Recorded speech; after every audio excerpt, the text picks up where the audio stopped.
Muy buenos días, queridos amigos, amigas que me escuchan a través de su canal. Nuevamente reciban un cordial saludo de parte de su amigo Gustavo Barajas.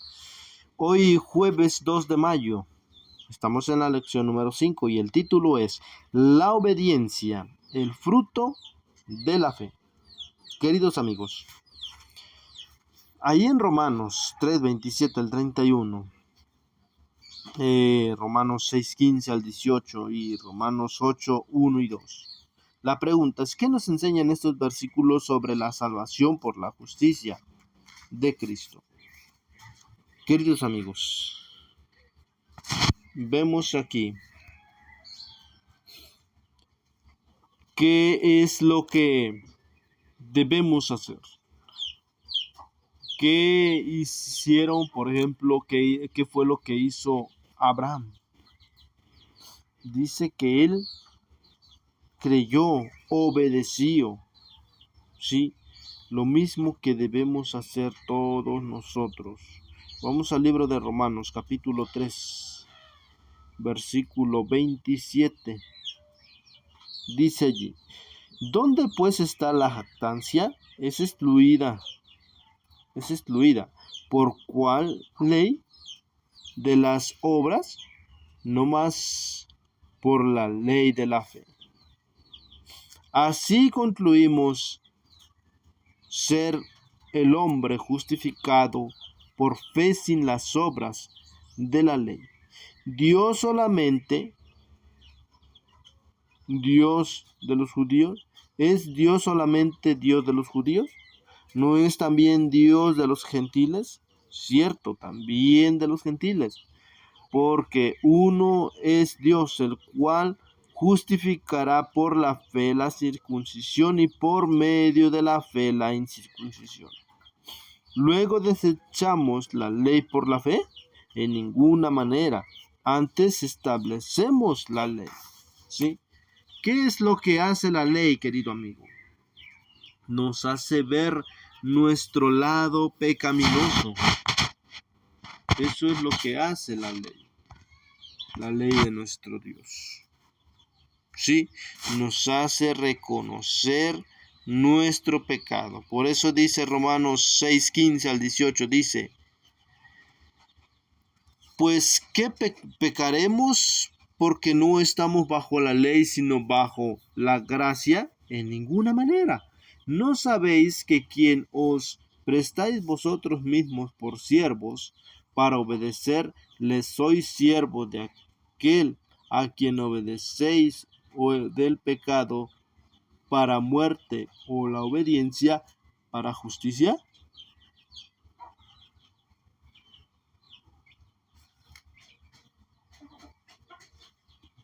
Vemos aquí qué es lo que nos dice. Ahora el 17 dice, pero gracias a Dios, aunque fuisteis siervos del pecado, habéis obedecido de corazón aquella forma de doctrina a la cual sois entregados, y libertados del pecado, sois hechos siervos de la justicia. Humanamente, cosa digo, por la flaqueza de vuestra carne, que como para iniquidad presentasteis vuestros miembros a servir a la inmundicia y a la iniquidad, así ahora para santidad presentáis vuestros miembros a servir a la justicia. ¿Sí? Vemos aquí, queridos amigos, en pocas palabras, lo que nos quiere dar a entender estos versículos. Dice el 1.8, dice, ahora pues ninguna condenación hay. Romanos 8.1. Ninguna condenación hay para los que están en Cristo Jesús, los que no andan conforme a la carne, mas conforme al Espíritu. Porque la ley del Espíritu de vida en Cristo Jesús me ha librado de la ley del pecado y de la muerte. Queridos amigos, es ahí donde la gracia de Dios trabaja en nosotros. Ahora ya no somos salvos por la fe, ya no estamos bajo la ley, sino bajo la gracia. Y nosotros vamos a obedecer a la ley, ¿sí? Por la gracia de Jesús, por la gracia, por el amor que Dios nos tiene, por el amor que nosotros le tenemos a Él. Es como vamos a obedecer sus mandamientos, sus estatutos y sus ordenanzas. Dice la pregunta, ¿qué nos enseña estos versículos? Que nuestra salvación no depende de nosotros mismos, ¿sí? Pues es don de Dios. Cuando obedecemos la ley, obedecemos por amor y fe, ¿sí? Un nuevo viento sopla en la iglesia cristiana en los días de Lutero. A decenas de miles de personas se les enseñó a apartar la mitad de su yo pecaminoso y contemplar a Jesús. Estas personas, al mirarse a sí mismas, comprobar cómo eran, solamente veían cosas que las desanimaban. ¿Sí? ¿Qué creyente no tiene la misma experiencia actualmente? Por eso tenemos que poner nuestra mirada ¿en dónde, queridos amigos? En Cristo Jesús, ¿sí? Ya que la gracia de Dios nos cambia, ¿sí? Nos transforma. Somos transformados por la gracia de Dios. Alcanzamos salvación por la gracia de Dios, ¿sí? Dice la palabra de Dios, ¿sí? Que la salvación solo es por fe. La salvación no puede ser por nuestras obras. Dice, no por obras para que ninguno se gloríe. Ahora, queridos amigos, la pregunta que tenemos acá abajo dice la siguiente manera. Dice así. Ahí nos cita primera carta de Pedro, capítulo 2, versículo 2. Segunda carta de Pedro 3:18, Colosenses 1:10 y Efesios 4:18 al 24. ¿Qué verdades vitales revelan estos pasajes sobre la vida cristiana?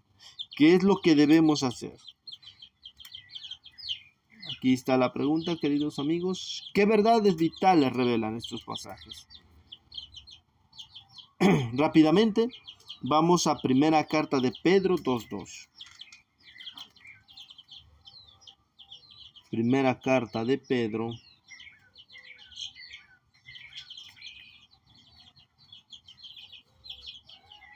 2:2. Dice así: desead como niño recién nacido la leche espiritual sin engaño, para que por ella crezcáis en salud. ¿Sí? Luego vamos a la segunda carta de Pedro. En el capítulo 3, versículo 18, dice así: Mas creced en la gracia y en el conocimiento de nuestro Señor y Salvador Jesucristo. A Él sea gloria ahora y hasta el día de la eternidad. Amén. ¿Qué es lo que dice aquí? Crece. Debemos buscar a Dios, debemos crecer espiritualmente para crecer en gracia y en el conocimiento de nuestro Dios. Y así, queridos amigos, ya creciendo en espíritu y en el conocimiento de su palabra, es así como podríamos llevar buenos frutos. ¿Sí? Colosenses 1:10.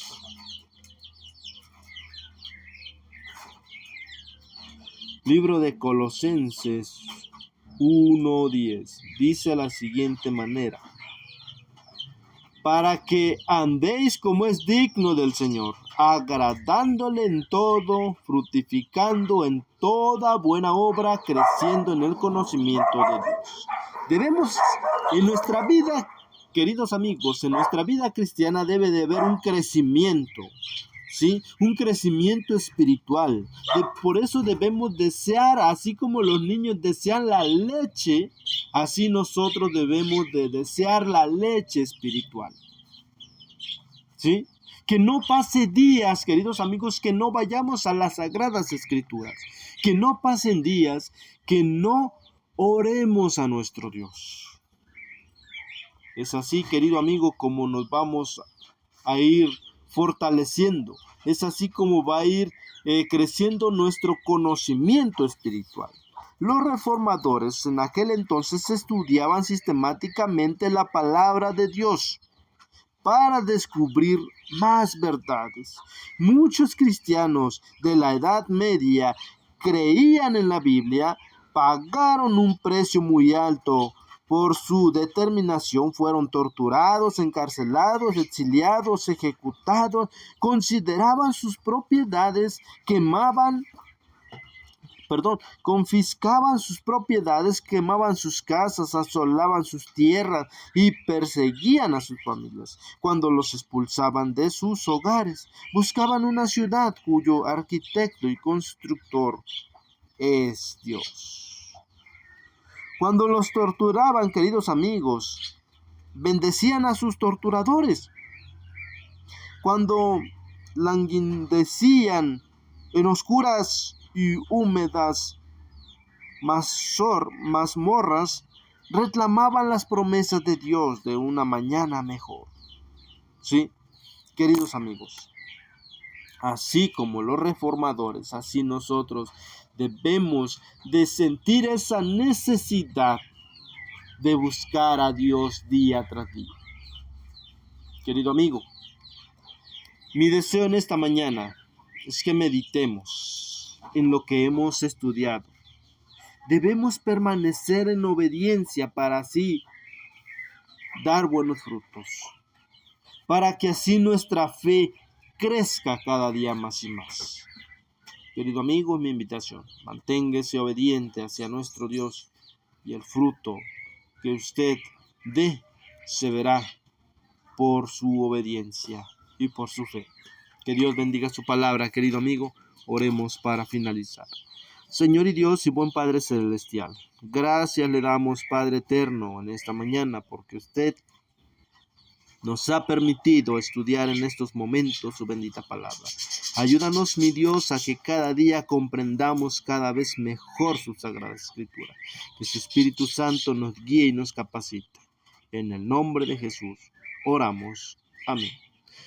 Bien, queridos amigos, pues hemos llegado al final de este video. Le agradezco que se haya quedado hasta el final. Le deseo que tenga un día lleno de bendiciones.